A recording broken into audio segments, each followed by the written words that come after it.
Aloha nerds, and welcome back to the Salawag's Why It's Great Gut Reaction. Now, if you've been following my Instagram, you know that this is basically a show where I just review anything I've recently watched. I haven't done much research on it. I just really loved it, and I immediately wanted to tell you about it.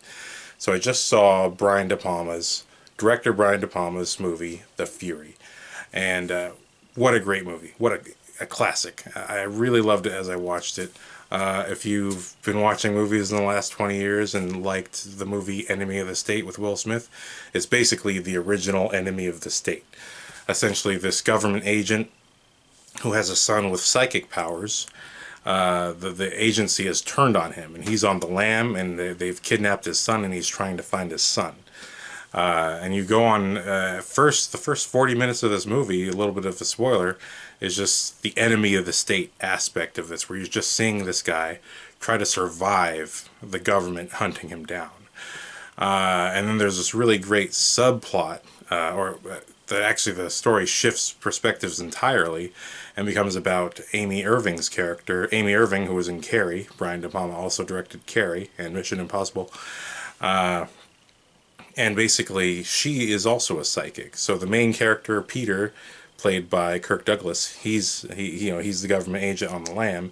He has a son who's psychic, and now we start following this girl around who's a psychic. She's a college student. She's trying to do well on her tests and everything. And she comes to this institute where people are studying psychics, and they're trying to find out where their powers come from and help them develop their abilities and all this stuff. And these two stories come head to head at a certain point, and it's really exciting because essentially Peter, Kirk Douglas's character, comes with the idea that, hey, who can find my son better than a psychic?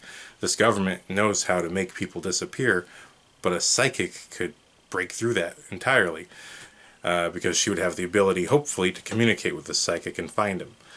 And it's just, the movie is just full of twists and turns and action and excitement.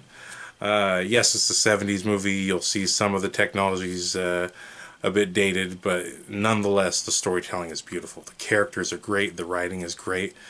When we're just in the first 40 minutes alone, there's so much humor and there's so much action and intensity that you're kind of just caught up in the motion of all things, and you're kind of just having fun meeting all these different characters as Peter is on the run. You know, he holds up this old couple and their mother, who are all sharing the studio apartment. He holds them up so he can steal clothes and money from them.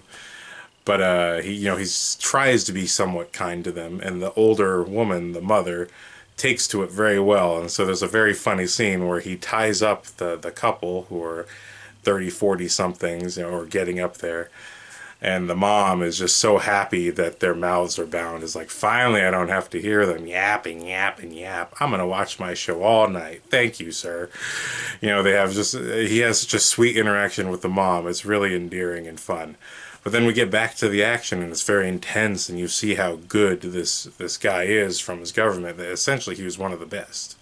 He's one of the best of the best, that he's able to evade these guys, but also, when he needs to, gets them to sort of hit each other and get away from them. I don't want to spoil it, because truth be told, you should really just watch this movie just as raw as possible.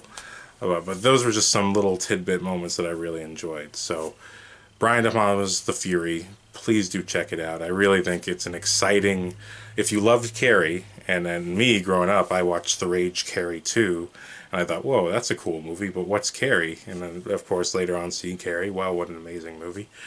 But if you loved Carrie, this is almost like the second installment to that. This is the next level. Well, what if Carrie is the dark supernatural side, but what's the more scientific, sort of modern, contemporary side of that? And that would be The Fury. So yeah, please do check it out. Really great action, really great time. And trust me, although there are moments where I'm like, whoa, this is Brian De Palma's early work. Like there's a great slow-mo sequence where we're our sort of second main character, Amy Irving, who plays Gillian, the young psychic who hopefully will find Peter's son. She's on the run herself from the government agents, and there's this entire slow-mo sequence where she's running, Peter's running toward her to try and save her, and there's a car coming after her, and you're wondering, is someone going to get hit? And eventually someone does get hit, and it's a surprise, and it's so emotionally shocking because the movie really does a great job of taking its time and getting you to know all these characters, much like how the old couple endears, not the old couple, but the old mom of the old couple, much like how they are endearing to you in literally 2 scenes. You become endeared to all these characters, and I think the construction of that and the way the story doles itself out and lets you experience sequences is very special. I just watched Jurassic World: Fallen Kingdom, and that was actually not a bad movie either. Really great sequences, really entertaining, but you can just see the stark difference in how we tell stories today versus how they told it then, and specifically how Brian DePalma and company told the story of the Fury. Because there's so much time just given to character, but also there's really time given to suspense. Sequences are really big, and they're not just predicated on, oh, there's someone chasing me, but there's just these little human moments here and there, little human touches of people walking around and dealing with other people, and just things that you would experience as a human being living. The things like that add to the tension, that make it both a real movie, real as in you're out there on the street feeling something, actually experiencing something, compared to today where it's just a minute and a half CGI sequence, and wow, I was shocked for a minute and a half, but now it's over, and now I just have to sit through some plot and character bedding to get to the next sequence. Whereas the Fury, it really gets you hooked into every single character that spends time on screen. That no time is wasted at all. Very much, I've recently been getting into anime, and you can see the influences on anime, especially with certain other psychic characters. I'm trying to be sly here because I don't want to give anything away on the movie, but there is a psychic character beatdown at the end of this movie. And these psychics aren't just telepathic, but they also have telekinesis. So there's all this stuff going on that's incredible.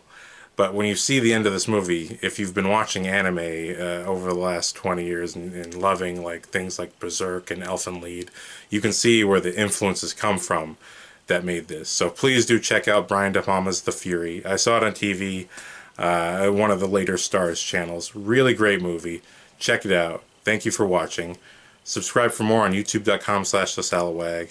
And check me out on Instagram and follow #Salawag Clip of the Week for more of my videos that are just like this. Just gut reactions where I'm talking about stuff I've just seen that might be exciting for you to watch.